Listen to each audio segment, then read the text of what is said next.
ଏହି ଲକ୍ଷଣ ମହିଳାକୁ କରିଦିଏ ଭାଗ୍ୟଶାଳୀ। ପ୍ରତ୍ୟେକ ଲୋକଙ୍କ ଶରୀରରେ ଭିନ୍ନ ଭିନ୍ନ ଦାଗ ଥାଏ। ଏହା ସହ ସେମାନଙ୍କ କାର୍ଯ୍ୟକଳାପ ଓ ଆଚରଣ ମଧ୍ୟ ପରସ୍ପରଠାରୁ ଅଲଗା ହୋଇଥାଏ।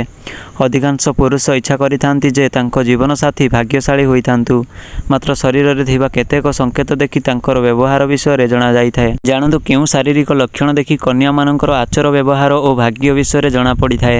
ଯେଉଁ ମହିଳାମାନଙ୍କର ଜିଭ ଲାଲ ରଙ୍ଗ ହୋଇଥାଏ ସେମାନେ କୋମଳ ସ୍ୱଭାବର ଓ ତାଙ୍କ ଜୀବନ ସୁଖମୟ ହୋଇଥାଏ। ଏମାନଙ୍କ ଭଲ ଲକ୍ଷଣ କାରଣରୁ ପରିବାର ସଦସ୍ୟଙ୍କ ଭାଗ୍ୟ ଉପରେ ମଧ୍ୟ ଉତ୍ତମ ପ୍ରଭାବ ପଡ଼ିଥାଏ। ଏପରି କେତେକ ମହିଳା ଅଛନ୍ତି ଯେଉଁମାନଙ୍କ ନାକରେ କଳା ଯାଇଥାଏ, ସେମାନେ ଖୁବ୍ ଭାଗ୍ୟଶାଳୀ ଅଟନ୍ତି। ଏହି ଚିହ୍ନ ଥିଲେ ମହିଳାଙ୍କ ଜୀବନରେ ସୁଖ ଶାନ୍ତି ରହିବା ସହ ଧନସମ୍ପତ୍ତି ମଧ୍ୟ ପ୍ରାପ୍ତି ହୋଇଥାଏ। ଏହା ସହ ଏମାନଙ୍କ ବିଚାରଧାରା ମଧ୍ୟ ଉତ୍ତମ ଅଟେ। ଏପରି କୁହାଯାଏ ଯେ ଯେଉଁ ମହିଳାମାନଙ୍କର ପାଦର ଆଙ୍ଗୁଠି ଅଳ୍ପ ଉଚ୍ଚକୁ ଉଠି ରହିବା ସହ ସାମାନ୍ୟ ବୃଦ୍ଧାକାର ହୋଇଥାଏ ସେମାନେ ମଧ୍ୟ ଭାଗ୍ୟଶାଳୀ ଅଟନ୍ତି, ପତିବ୍ରତା ଅଟନ୍ତି। ଯେଉଁ ମହିଳାମାନଙ୍କର ଗୋଇଠି ଗୋଲାକାର ହୋଇଥାଏ ସେମାନଙ୍କ ଜୀବନରେ ସର୍ବଦା ହସ ଖୁସି ରହିଥାଏ। ଏହାଛଡ଼ା ସମସ୍ୟା ଆସିଲେ ମଧ୍ୟ ସହଜରେ ସମାଧାନ ହୋଇଥାଏ।